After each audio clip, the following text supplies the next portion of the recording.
ao nosso curso de eletromagnetismo e agora nós falaremos sobre dielétricos.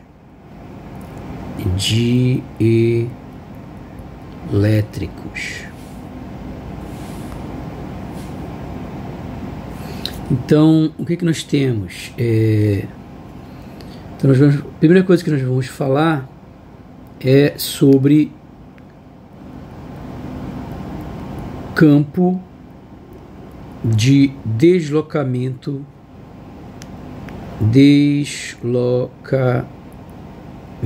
elétrico. Ou seja, existe um campo vetorial chamado deslocamento elétrico, né, que aparece aqui nesse contexto, né, quando nós estamos trabalhando com materiais elétricos. Então a gente representa ele pela letra D, né? Então é um vetorzinho D, que a gente chama de campo de deslocamento elétrico.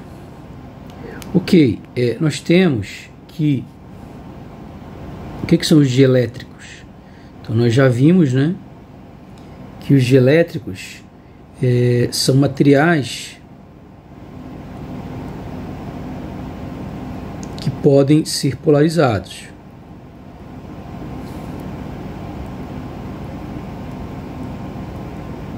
Seja porque eles contêm dipolos permanentes, como a água, por exemplo, né?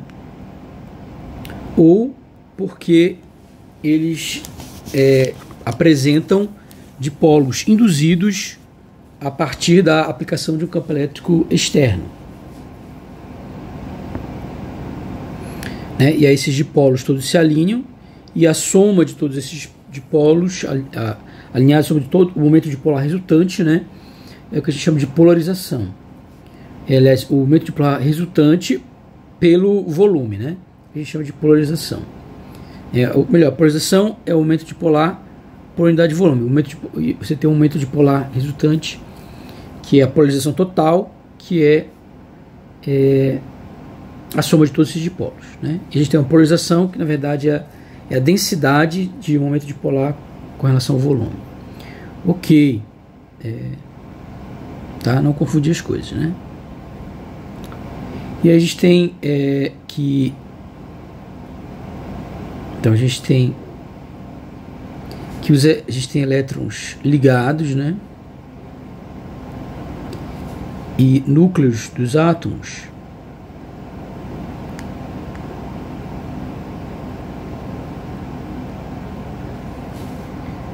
são ligeiramente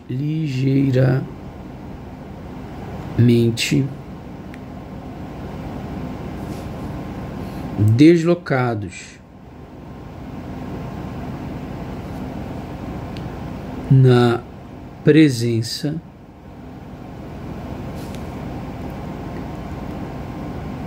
de um campo elétrico externo.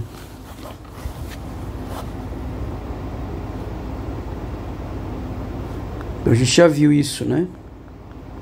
Quando você aplica um campo elétrico externo, o que você tem é que os elétrons ligados, né, estão se movendo ao redor do núcleo, eles são deslocados na direção contrária ao campo aplicado, ao campo externo, né, aplicado, e o núcleo ele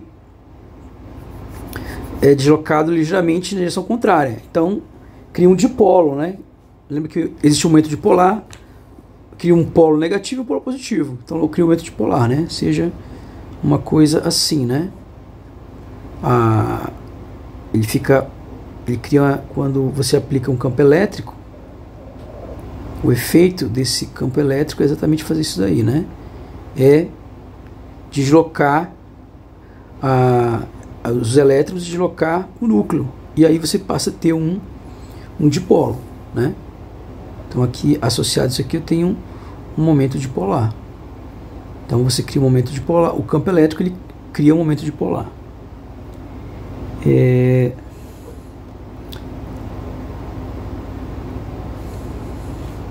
Os átomos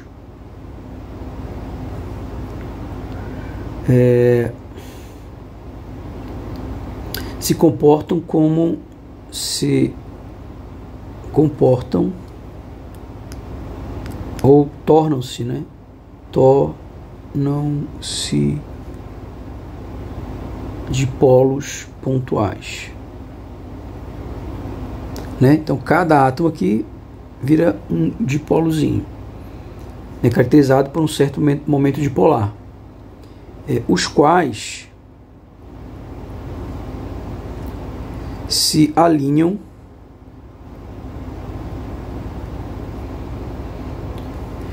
resultando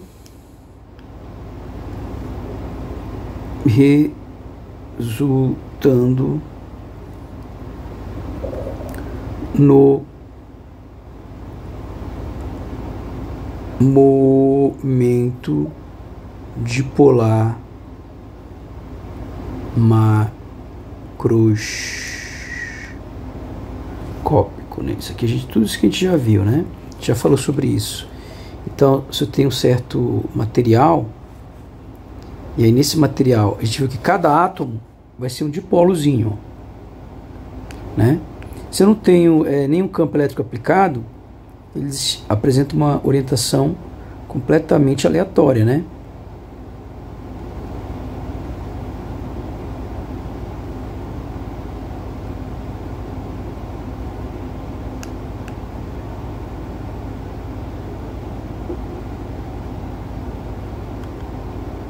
Okay? Então cada átomo é um dipolozinho, né? Cada molécula é um dipolozinho.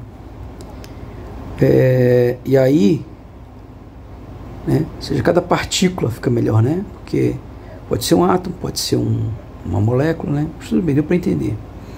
Isso aqui na ausência do campo, né?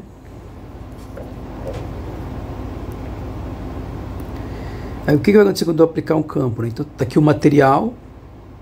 O material, aqui o campo elétrico aplicado, ele é 0. Quando eu aplicar um campo elétrico, digamos que eu aplique um campo elétrico aqui, ó. Tem linha de campo aqui assim, né, indo para cá. O que vai acontecer? Os dipolos começam a se alinhar com esse campo, né? Então eles vão começar a se alinhar com o campo. A tendência deles vai ser se alinhar com o campo. Quanto mais intenso, né, mais eu vou alinhando esses caras com o campo. Então a tendência dos dipolos é se alinhar com o campo. Então quando eu aplicar aqui um certo campo elétrico, o que vai acontecer é que os dipolos se alinham com o campo. Logo eu vou ter se eu pegar todos esses dipolos, né, não é possível porque é um número muito grande de dipolos, né? Mas só para tentar entender, digamos, tivesse P3, né, assim por diante. Então, o que seria o dipolo? Quem seria o dipolo total resultante, né? Então, o momento de dipolo total, ele seria somatória de todos eles, né? Na prática não dá para somar nada porque é um número muito grande, né? Como é um número muito grande, o que a gente faz? A gente considera que cada um deles é um momento dipolar infinitesimal, né? E soma tudo isso soma todos eles, ou seja, soma no volume. Quem é o momento dipolar infinitesimal? O momento dipolar infinitesimal é a densidade de momentos de dipolo, que é chamado de polarização, vezes o volumezinho infinitesimal. Então o volumezinho isso aqui é o volumezinho de uma caixinha que eu fatio aqui. Tem um volume dV3, e aí dentro eu tenho uma certa quantidade de dipolo aqui, dP, né? Sendo que essa quantidade dP, sendo que se eu faço eu tenho uma coisa chamada polarização, que é justamente o volume da caixinha vezes o momento de dipolo, né? Esse vetor aqui é chamado de polarização ou densidade de momento dipolar. Densidade de momento dipolar. E aí o que a gente tem nesse caso? O que a gente vai ter é que isso aqui é a polarização. Ok. Então vamos seguir. No caso mais geral, no caso anisotrópico, ou seja, no meio, né? No material anisotrópico, vou colocar aqui, num material anisotrópico temos, se o material ele é anisotrópico, o que a gente tem é que a componente x, y e z da polarização, né, que é a densidade de momentos de dipolo, ela é igual a uma matriz de suscetibilidade x11, x12,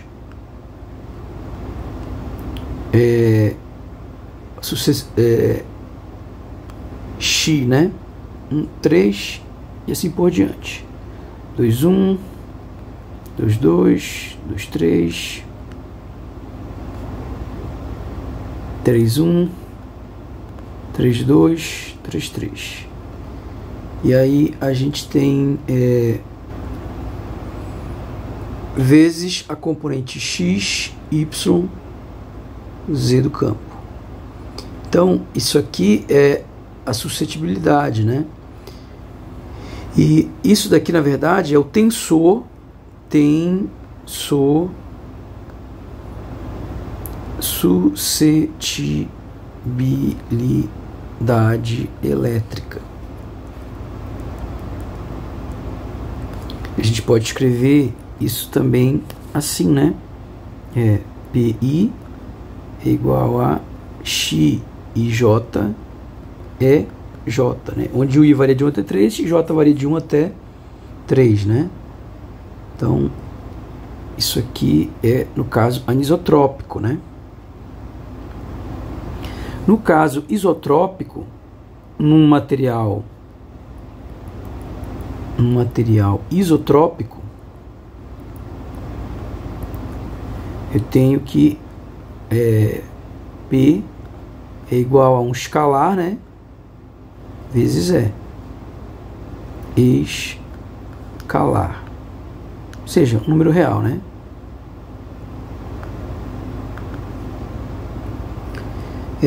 Como nós vimos anteriormente aqui, a polarização ela sempre se dá, né, na direção do campo elétrico aplicado, né? Porque o polo negativo vai se afastar, vai contra o campo, e o polo positivo vai a favor do campo. Então ele sempre se alinha na direção do campo. Isso quer dizer então que isso aqui sempre vai ser positivo, né? Porque se fosse negativo, a polarização seria contrária ao campo, mas isso acontece, a polarização sempre é a favor do campo. Então quer dizer que isso aqui é sempre positivo, né? Então, como a polarização sempre tem a mesma direção e sentido do campo, direção e sentido do campo, vírgula, então a suscetibilidade ela é um número real positivo. Ok? Em vídeos anteriores nós vimos, né? Eu não vou dizer isso aqui, né? Você pode voltar lá e ver. Em aulas anteriores vimos que o potencial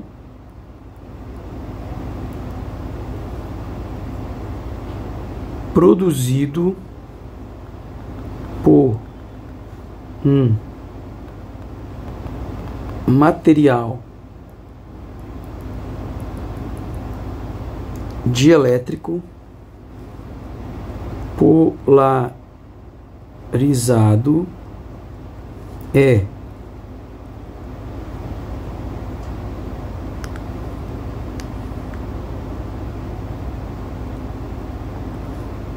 integral S ds', né? Aqui é o vetor, né? P R'. Então, isso aqui só você voltar a alguns vídeos anteriores que você vai ver, né? A gente deduziu isso daqui. Então, você volta lá nesses vídeos anteriores, aqui integral de volume do gradiente da polarização. Então, isso aqui a gente viu em aulas anteriores, né? Então, não vou deduzir de novo. Você volta lá em aulas anteriores e vai ver. E daí, a gente também tinha mostrado que essa fórmula aqui, ela é uma fórmula em que isso daqui, na verdade,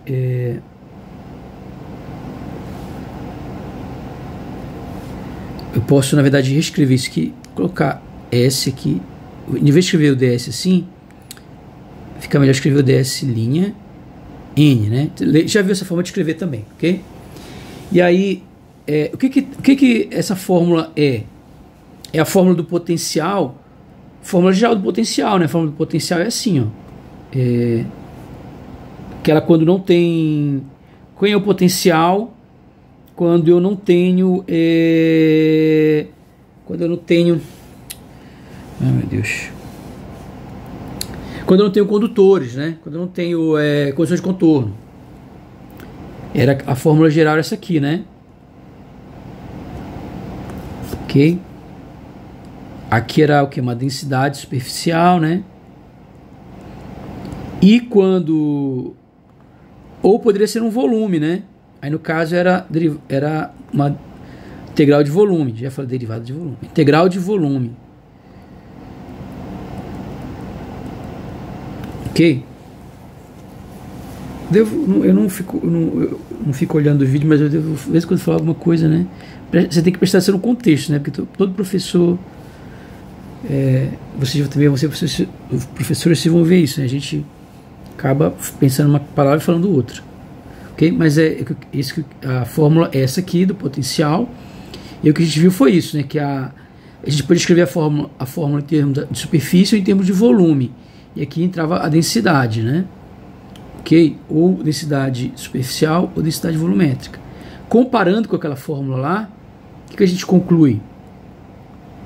Que, então, essa conclusão a gente já fez anteriormente também. Eu estou repetindo aqui, né? Então, concluímos que existem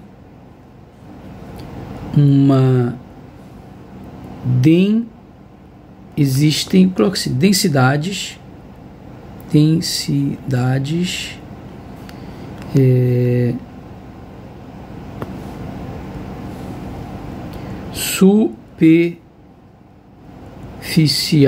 superficial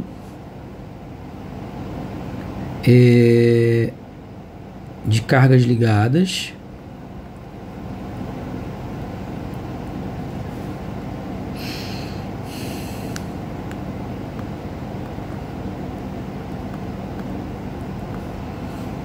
e volumétrica, né? Então tem uma densidade superficial e uma volumétrica de cargas da superficial e volumétrica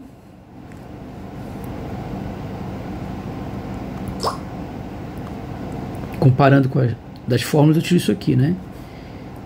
De cargas ligadas.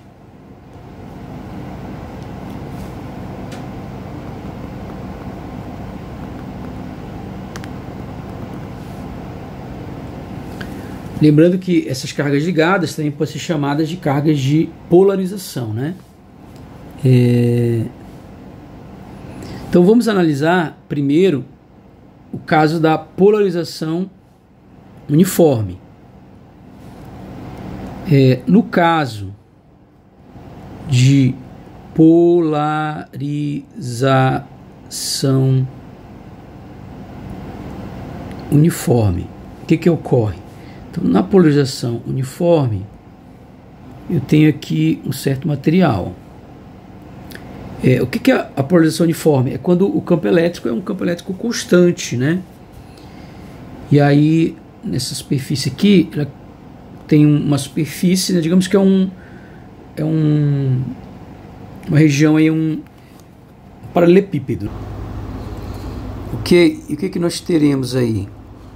Aqui eu tenho, como a gente viu, você pode pensar nos átomozinhos como dipolos aqui que estão alinhados, né? Eu nem vou desenhar eles assim, que é para ficar bem explícito. Ó. Vamos pensar no dipolo como se fosse uma coisinha assim, ó. Uma caixinha, né? Ela tem uma parte aqui que é positiva. Vou tirar isso aqui. Tem uma parte positiva, tem uma parte negativa. Ok? Então, basicamente isso. Deixa eu apagar aqui, vou fazer todo de preto. E aí ele tem uma parte que é positiva, tem uma parte que é negativa. Digamos que esse seja o dipolo, né? Então toda a moléculazinha é um dipolozinho desse. Então eu vou copiar, colar, e aí eu vou copiar, colar e colar de novo. Então daqui vou abrir mais aqui um pouco.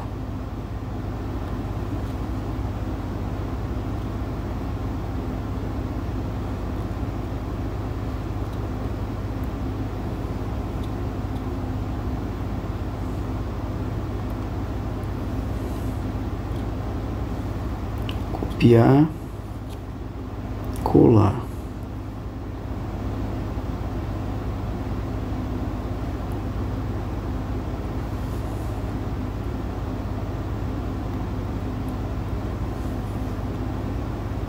Copiar, colar.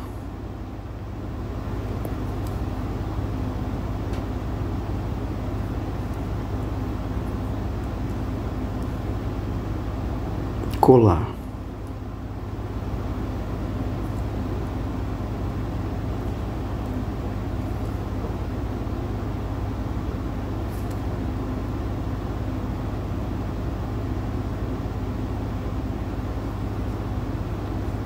Ok.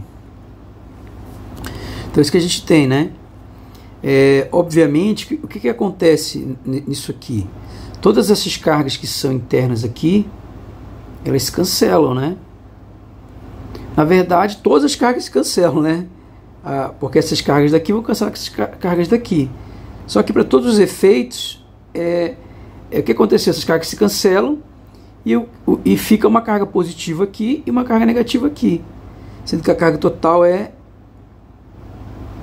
zero. Então, o que acontece na verdade é que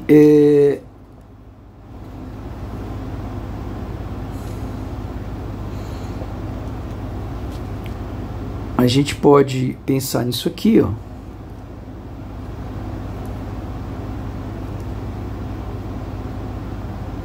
Da seguinte maneira, se o campo aqui é um campo uniforme, né?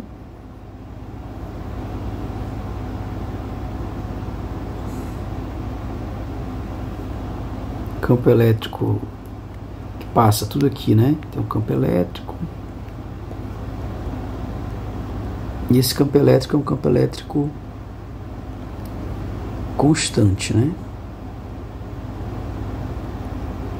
Que é o chamado campo elétrico uniforme.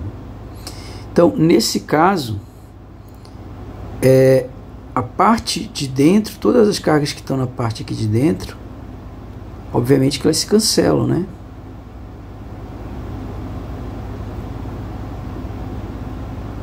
Então é como se não tivesse nada dessa parte de dentro. O que vai sobrar? O que sobra no final das contas é só as cargas que estão lá na superfície, né? Vai ficar aqui só as cargas que estão lá na superfície. E aqui é a mesma coisa. Obviamente que a carga total é nula, né? Porque essas cargas aqui se cancelam também. Mas para efeitos práticos aqui é como se eu tivesse uma carga aqui, né? Então ele induziu o campo uniforme, induziu essas cargas aqui, ó. E aí você tem uma densidade de cargas de polarização. E essa densidade de carga de polarização, ela ela tem componente normal, né? Por isso que escalar N, ou seja, ela só vai sobreviver a componente normal. Então a densidade de essa aqui, obviamente, que aqui é menos essa densidade de carga, né? Então a densidade de carga de polarização, ela é NP, ou seja, indicando que ela exatamente vai estar nessa direção aí, a polarização, né? A polarização está aqui. Se for pegar a polarização, ela vai estar aqui, né? Densidade de dipolo por volume, certo? Então é isso que significa essa fórmula. Por outro lado, a gente pode ter uma polarização não uniforme, né? Então, no caso de uma polarização não uniforme, polarização não uniforme. Então ela pode ser uma polarização toda uniforme, como aquela que a gente viu ali, né? Mas pode ser que num determinado ponto lá no meio, ela pode ser toda uniforme, mas aí tem um determinado ponto lá no meio, ou vários pontos no meio, né? Mas basta ter um ponto no meio que ela não é uniforme, que ela já é não uniforme, né? E aí aqui, digamos, é menos mais, aí aqui é menos mais, aí aqui é menos mais, né? Ou melhor, digamos, mais menos, mais menos.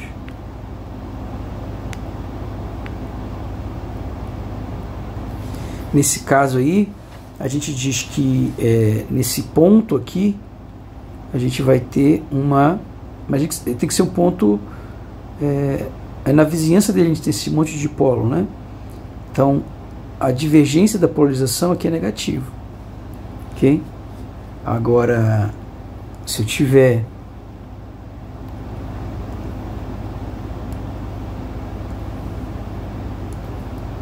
se fosse o contrário, né? A maior parte, na verdade, está... Se fosse o contrário,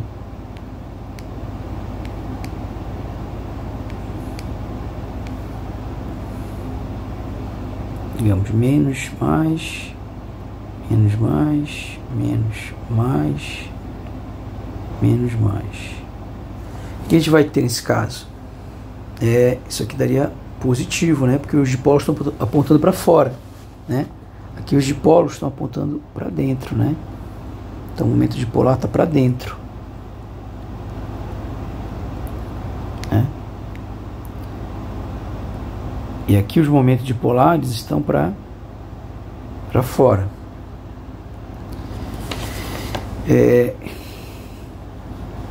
E aí, exatamente o que a gente viu, né? Nesse caso, eu tenho isso daqui, que é uma densidade de carga de polarização, né? Então, eu tenho nesse caso aí uma densidade de carga de polarização, ou densidade de carga ligada, que é igual a menos essa divergente de P, como a gente já viu, né? Então, isso aí que é chamada essa que é a densidade de carga de polarização. Ela ocorre quando a gente tem uma polarização não uniforme. Senão ela é zero, né? Então, por exemplo, nesse exemplo que a gente deu anterior, não tem essa situação, né? Qualquer ponto que eu pegar, o mesmo o dipolo que vai estar entrando, ele vai estar saindo, né? Então, nessa situação aqui, qualquer ponto que eu pegar, eu tenho um dipolo entrando e um igual dipolo saindo. Então, quer dizer que, como o dipolo que entra aqui é exatamente o mesmo dipolo que sai do ponto, de um ponto qualquer, então quer dizer que a divergência de P aqui é igual a zero. Logo, nesse caso, a densidade volumétrica de cargas ligadas é igual a zero. Ok? Mas aqui é diferente de zero, né? Ok. E agora a gente pode falar da carga total num dielétrico. Carga total num dielétrico.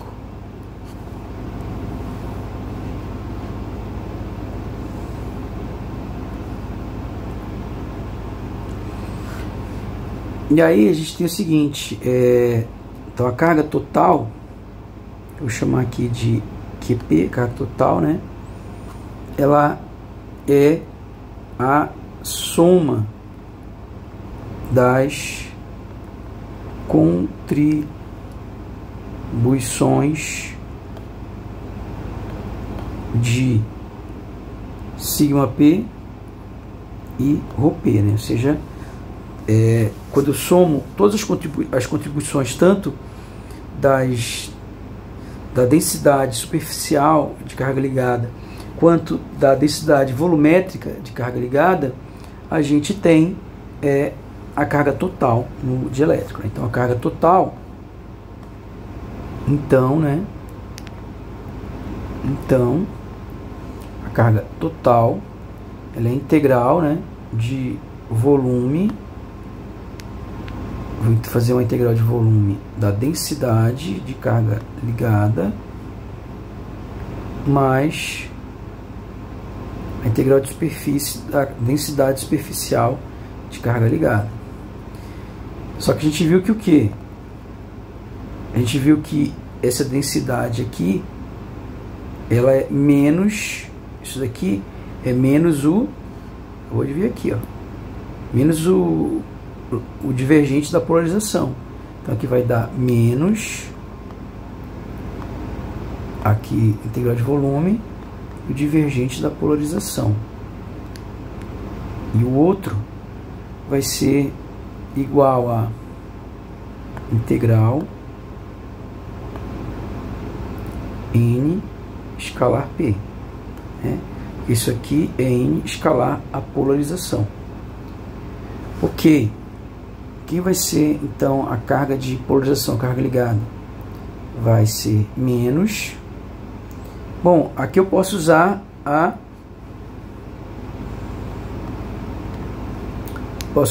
o teorema de Gauss, né?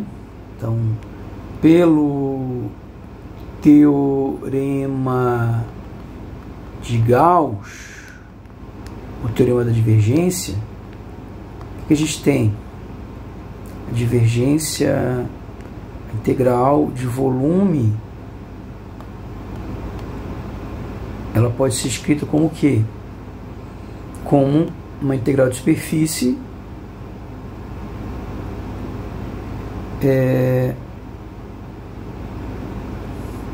da função que estava no divergente, né? Esse aqui é o teorema de Gauss, né? Isso é uma fórmula matemática geral aí, né?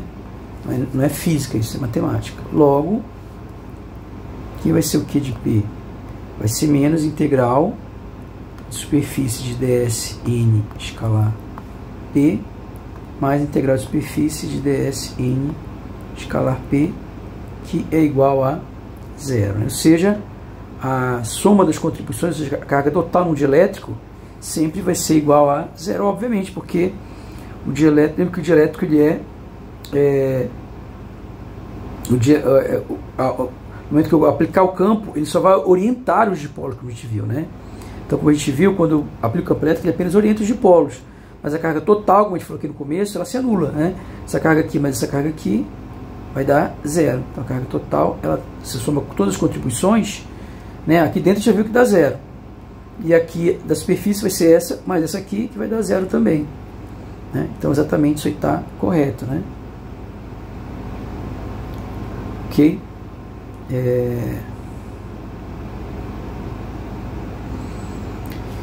Então, vamos seguir. Ok, agora a gente quer checar o seguinte. A gente quer relacionar, a gente quer reescrever a lei de Gauss. Pensando no seguinte: quando eu estiver num dielétrico, eu vou ter cargas de polarização e vou ter, ou seja, cargas ligadas, né? E vou ter cargas livres. Então, o que a gente quer saber é quem será essa integral aqui, né? Integral de superfície do campo elétrico. A gente viu que a integral de superfície do campo elétrico, né? Ela é o fluxo que atravessa a superfície S. No caso, vai ser 4π vezes as cargas livres mais as cargas de polarização, né? Aqui, cargas livres, isso aqui, cargas ligadas. E aí, a gente usa a seguinte convenção, né? Que as regiões que contêm cargas livres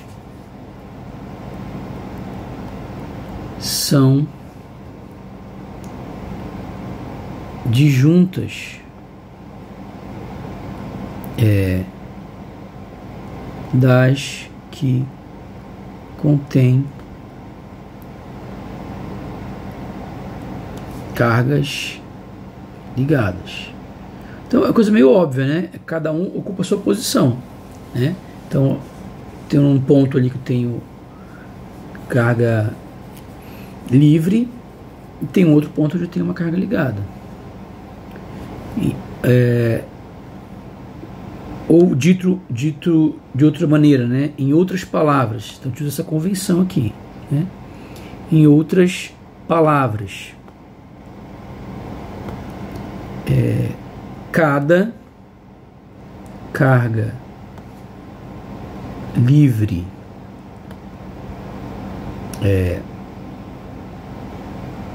vou colocar assim, QI está dentro de uma superfície gaussiana, né? De uma superfície fechada, superfície gaussiana SI. Nada impede que o raio, que seja uma esfera de raio zero, ou seja, a carga pode estar num ponto só. Isso não é nenhum problema. A questão toda é uma questão mais matemática, né? A gente está fazendo cálculos aqui. Então, para fazer nosso cálculo matemático, a gente escreve dessa maneira, para facilitar nossas contas, tá? Mas o que está dizendo ali é uma coisa meio óbvia. Cada ponto tem uma carga livre ou uma carga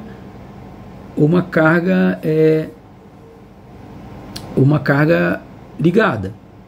E a carga livre ela vai ter dentro dessa região SI. Então, de tal maneira que se eu tenho aqui um dielétrico, Então imagina que eu tenho aqui um dielétrico.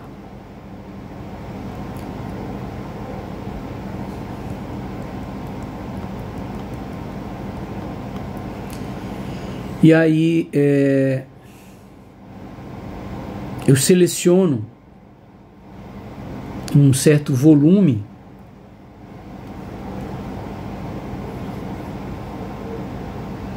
eu vou escolher um volume aqui V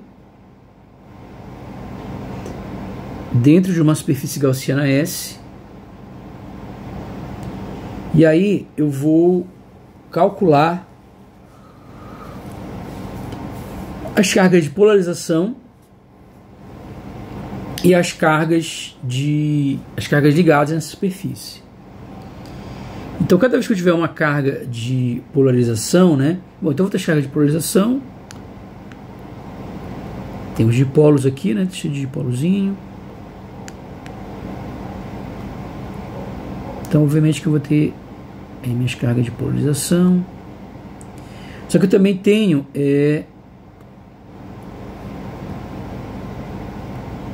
cargas livres, né? E aí cada carga livre eu penso nela como, deixa eu pegar aqui, eu penso em cada carga livre como envolvida por uma superfície gaussiana, né? Como a gente viu. Então eu tenho uma carga aqui Q1, né?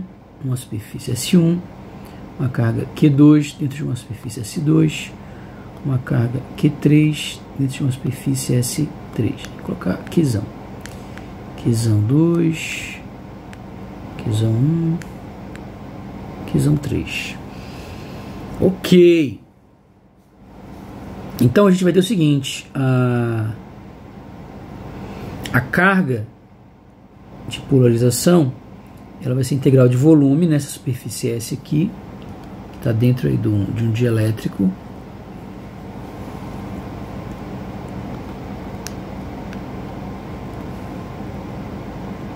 Da densidade de carga ligada volumétrica, densidade volumétrica de carga de polarização.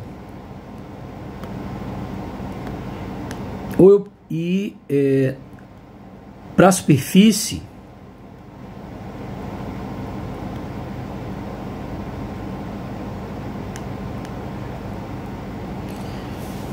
e aí eu também tenho que somar, né? Desculpa, eu tenho que somar em todas as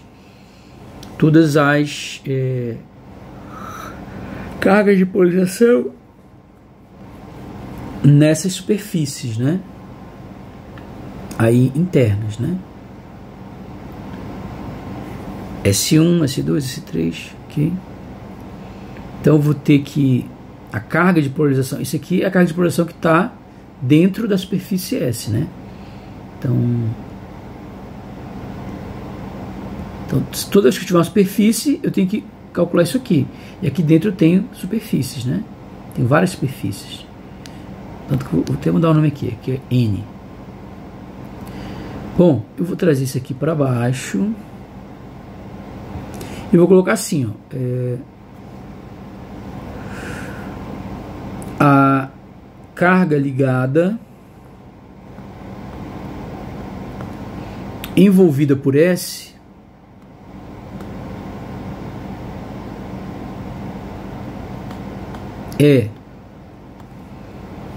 então é isso, eu tenho que pegar a carga ligada em cada superfície que está lá dentro mais a volumétrica, né? Integrando o volume. Então essa carga, esse QP é igual a menos, eu só faço substituir isso aqui, esse aqui é menos o gradiente da polarização,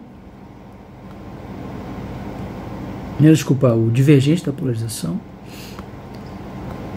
mais aqui continua a mesma coisa, né?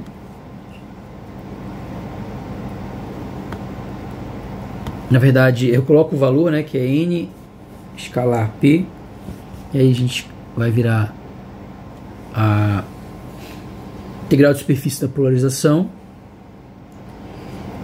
E aí o que a gente tem mais? Esse QP eu posso escrever como sendo menos a integral e volume pode ser escrita como uma integral de superfície P. Só que na superfície S, que é a própria superfície aqui, e em todas as superfíciezinhas aqui dentro, né?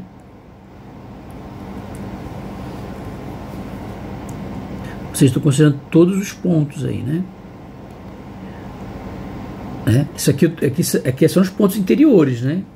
E quando eu faço essa integral nos pontos interiores, mas essa aqui é na superfície S, né? O que envolve a superfície S? Todas as superfícies que vão estar envolvendo dielétrico. Não é só essa superfície, né? Porque eu tenho essa superfície aqui, parte oca aqui dentro, né? E aí isso também vai fazer parte agora da superfície, né? Ok. Então, ela que delimita o volume, né? Todas essas superfícies, não é só essa que delimita o volume. Isso aqui também delimita o volume do dielétrico, né? Tá? Então, isso aqui é a superfície que delimita o volume do dielétrico. Delimita o dielétrico. Vou pegar tanto a de fora quanto a de dentro, né? Então, quando eu faço aí o teorema de Gauss, eu tenho que levar isso em consideração.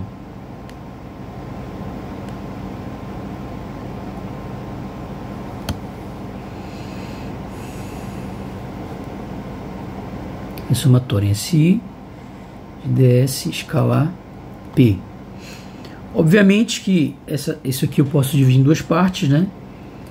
Menos integral de superfície de P em S, né? Menos integral somatório de SI ds escalar P mais ds escalar PS. Aqui, desculpa, somatório em SI. Então isso aqui vai cortar. E o que a gente tem então é que a carga de polarização envolvida pela superfície S portanto, a carga de polarização, a carga ligada, envolvida pela superfície S, superfície S aqui, uma certa superfície gaussiana que eu peguei dentro do dielétrico, é QP igual a menos integral, menos integral de superfície, né? É igual a menos integral de superfície da polarização. Aí eu venho para cá, ó. A gente viu essa fórmula aqui, ó.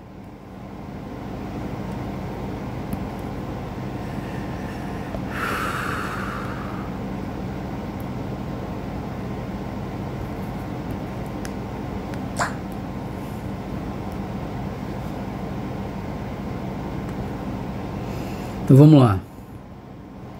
Então a gente vai ter aqui a carga de polarização, vai ter aqui a carga livre, que aqui é a carga de polarização, que é menos isso daqui. Bom, daqui eu posso passar essa integral para o outro lado, multiplicado por 4π, né? Então vai ficar a integral de superfície de E mais 4π. Esse 4π pode ir para dentro da integral, né? Então fica ds escalar 4π polarização. Isso é igual a 4πq, né? Então, a gente tem o que? Essas integrais que eu posso colocar numa integral. Só a integral da soma é a soma das integrais. Então, isso aqui é a integral de superfície de E mais 4π polarização. E isso é igual a 4πq. Então, daqui... e aí vem a nossa definição, né? Então, definindo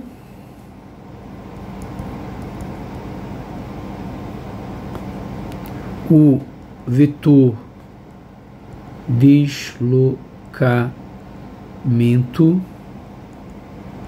elétrico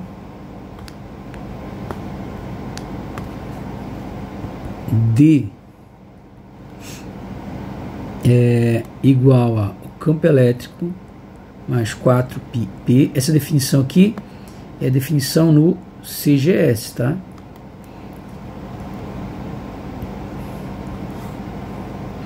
Então, partindo dessa definição,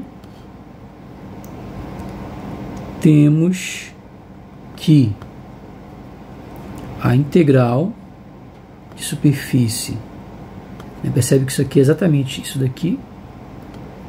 Então, a integral de superfície do vetor de deslocamento elétrico é igual a 4πq. Isso aqui no CGS, ok?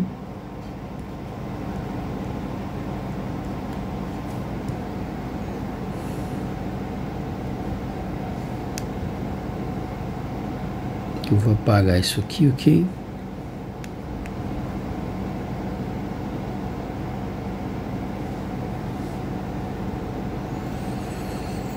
E aí a gente pode continuar aqui, né? Bom, pelo teorema de Gauss, né? Pelo teorema de Gauss,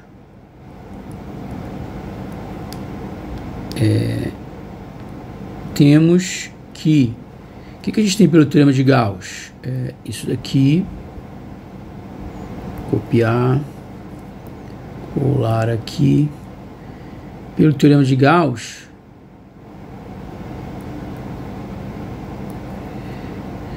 isso daqui é a integral de volume da divergente de integral de volume, né?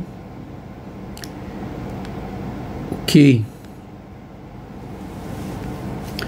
Só que então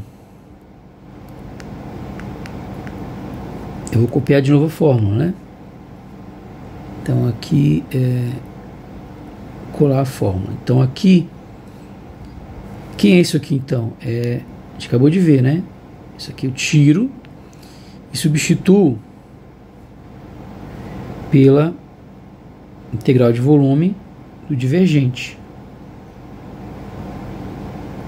Só que Q também é uma integral de volume da densidade de carga. Então, comparando as duas equações, isso daqui, né?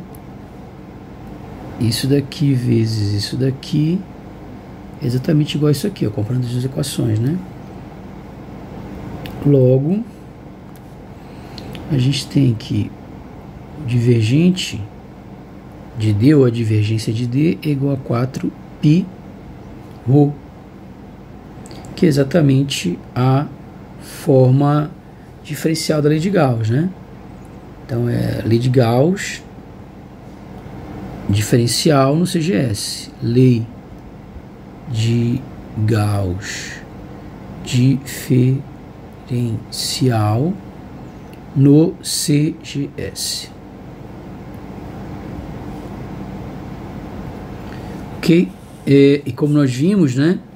Isso daqui vem das cargas livres, né?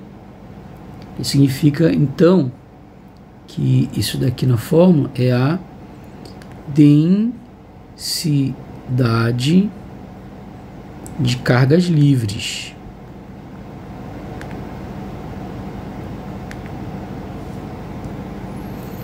Uma coisa importante da gente notar é que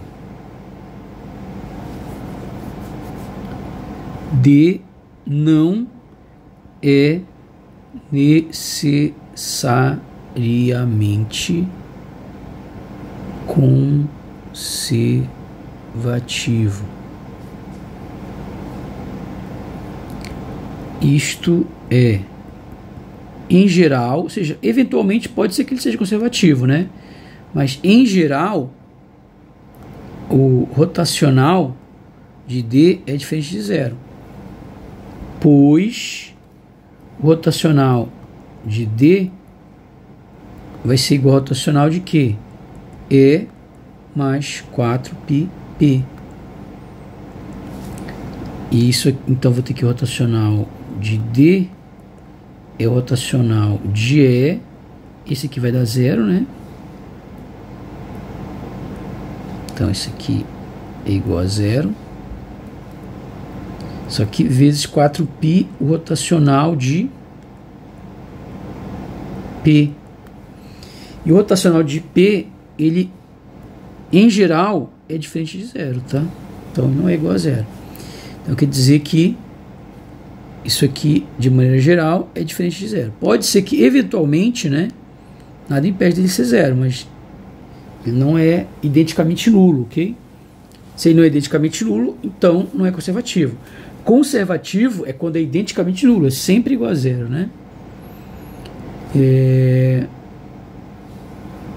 Além disso, né, ou seja, quando o rotacional de um campo é identicamente nulo, esse campo é conservativo. Além disso, a gente tem que a polarização, ela vai ser a suscetibilidade elétrica vezes o campo elétrico, né? Então, eu posso dizer que o que? D é igual ao campo elétrico mais 4π vezes a polarização.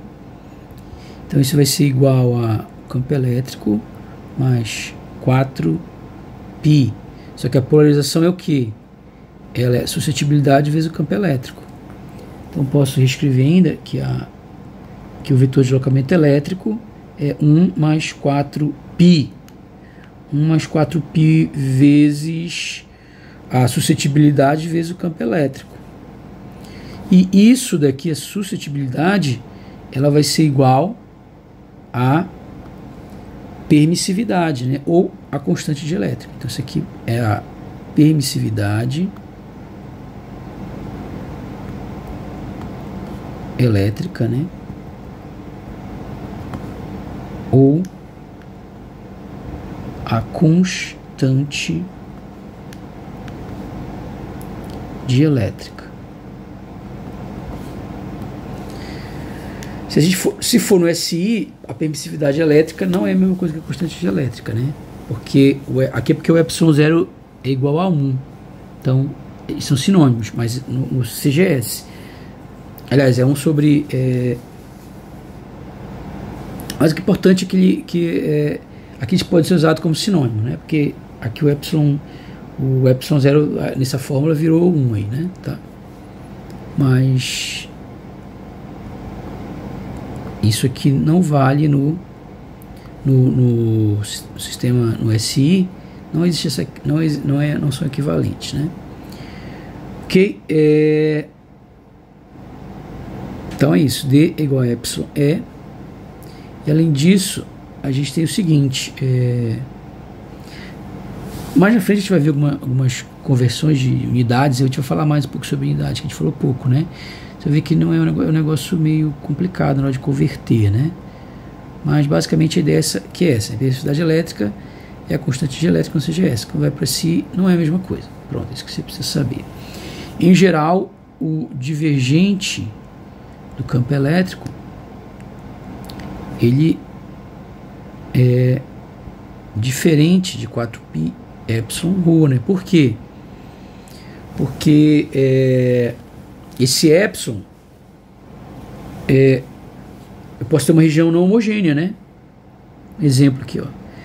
pode ser que o epsilon aqui seja uma função de x e y. Tem aqui o eixo x, tem aqui o eixo y. Nesse material, o epsilon varia com x e y. Então, não poderia aplicar essa fórmula aqui, né? Certo? Eu teria que aplicar direto no D, porque em cada ponto, eu teria que calcular o D em cada ponto, né? Em geral, né?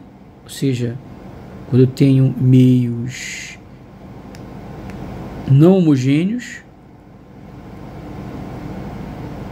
meio não material não homogêneo, por outro lado, todavia, em meios homogêneos, aí sim, né?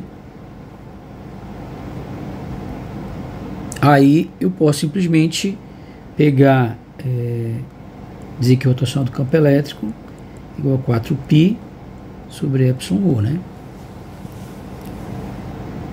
Então isso aí meio óbvio, né? Ok. Só para fechar, como é que ficariam essas equações no sistema internacional? Então, só para você saber, né, que você pode ver outro livro e vai ver, elas ficariam assim: a polarização, o ε0 que era 1, volta a ser ε0, mas o ε não era 1 sobre 4π, isso aí lá em força e em potencial, né? Então esse macete lá não vale em qualquer situação, tá? Você tem que analisar com cuidado. O D vai ser ε0E mais a polarização, né? E daqui eu vou tirar que o D na verdade vai ser ε0E e a polarização ela vai ser ε0 suscetibilidade E, de tal maneira que o D é igual a ε0 vezes 1 mais a suscetibilidade elétrica vezes o campo elétrico. E aí volta pro final a mesma coisa, né? Só que agora aqui o epsilon ele é ε0 vezes 1 mais a suscetibilidade. E aqui que vai ficar a divergência de D. Então, deixei como exercício. Vocês podem começar a dedução do começo fazendo tudo no SI. Se você for refazendo todos os cálculos no SI, você vai ver que você chega nessas equações aqui. E é isso.